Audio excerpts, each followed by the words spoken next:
Est-ce qu'on peut dire que le seul crime qu'a fait Julian Assange, c'est d'avoir dit la vérité, alors qu'il a aussi été accusé de viol? Je peux répondre à votre question. On me la pose souvent depuis que j'ai été consultée associée à l'équipe de défense par Michael Ratner, le tout grand avocat américain qui malheureusement est décédé depuis. Et je dois vous avouer que, comme avocate et comme prof de liberté publique, mon raisonnement était que les droits de l'homme s'appliquent à tout le monde, que ce n'est pas un droit des anges ou des héros uniquement, mais surtout que Julian Assange était poursuivi pour ce qui vient d'être dénoncé dans la première partie de ce soir, et que donc, peu importe. Ceci dit, dans le train qui m'emmenait vers Londres la première fois avec Christophe Marchand, l'autre avocat belge qui fait partie de l'équipe de défense, je lui ai dit « Mais qu'est-ce qu'on va faire là ?» Il est quand même accusé de viol en Suède.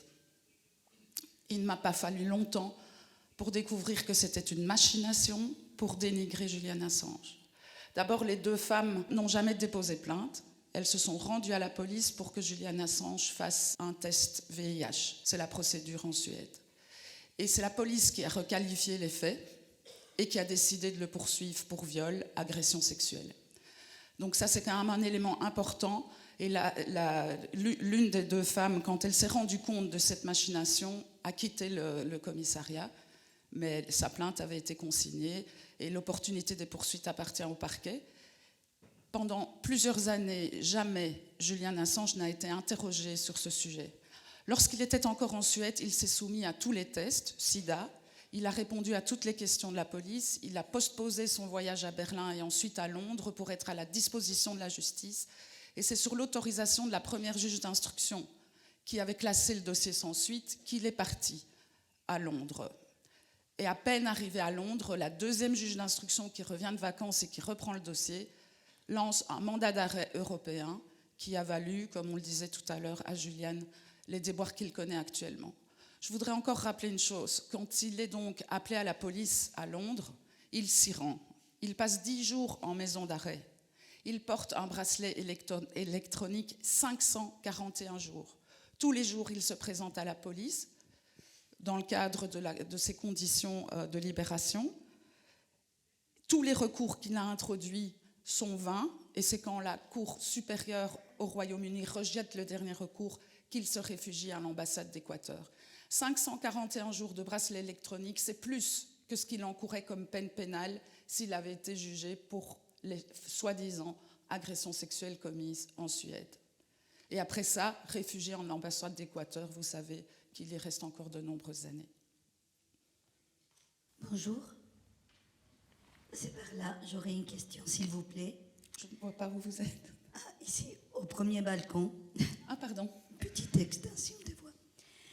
J'aimerais savoir pourquoi est-ce qu'il avait à ce point peur de se rendre sur le territoire suédois s'il n'y avait pas de mandat d'arrêt des États-Unis. Merci. Il n'y avait effectivement à ce moment-là pas de mandat d'arrêt des États-Unis, mais il y avait quand même toujours le mandat d'arrêt suédois à son encontre. Et il était convaincu, à juste titre, que dès qu'il mettait le pied sur le sol de la Suède, il aurait été extradé vers les États-Unis. Laurent Doré vient de vous dire que la Suède n'a pas hésité à remettre de manière complètement illégale et extrajudiciaire 2 Égyptiens à la CIA. Mais si vous consultez les arrêts de la Cour européenne des droits de l'homme, vous trouverez, et c'est public, des dizaines de condamnations de la Suède pour extradition illégale vers les États-Unis.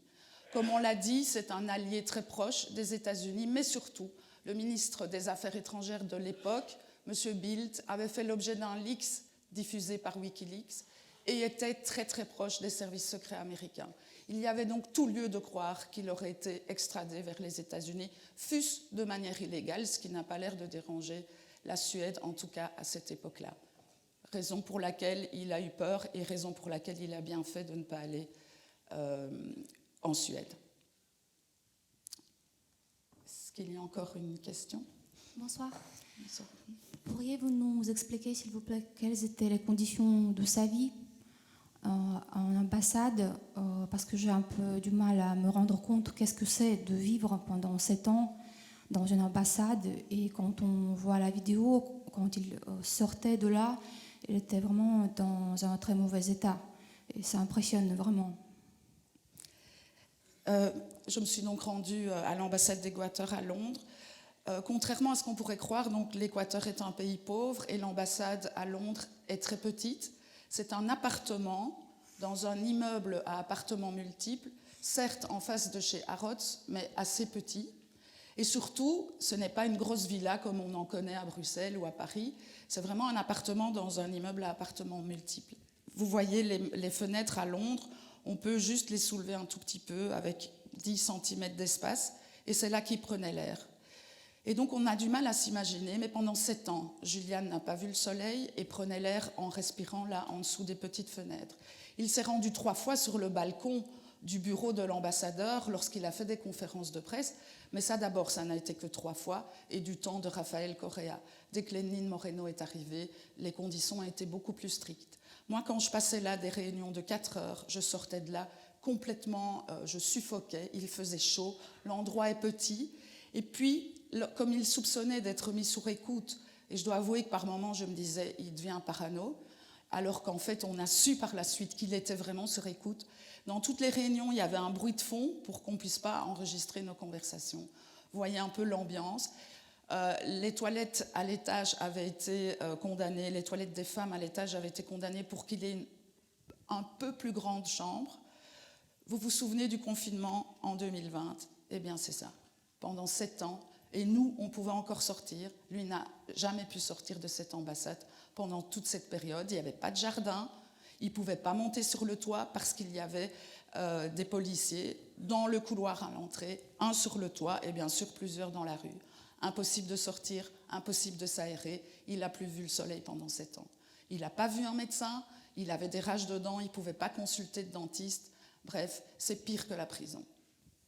En tout cas, la prison en Belgique, peut-être pas Belmarsh où il est maintenant, mais dans nos prisons telles que nous les connaissons, les conditions de détention sont meilleures. Et c'est bien pour ça que les Nations Unies, le groupe de travail sur les détentions arbitraires, a condamné la Suède et le Royaume-Uni pour détention arbitraire et traitement inhumain et dégradant. Mais les conditions de détention à l'ambassade se sont durcies lorsque Rafael Correa a quitté la présidence, a été remplacé par Lénine Moreno. Mais je voudrais donner la parole à Balthazar Garzón,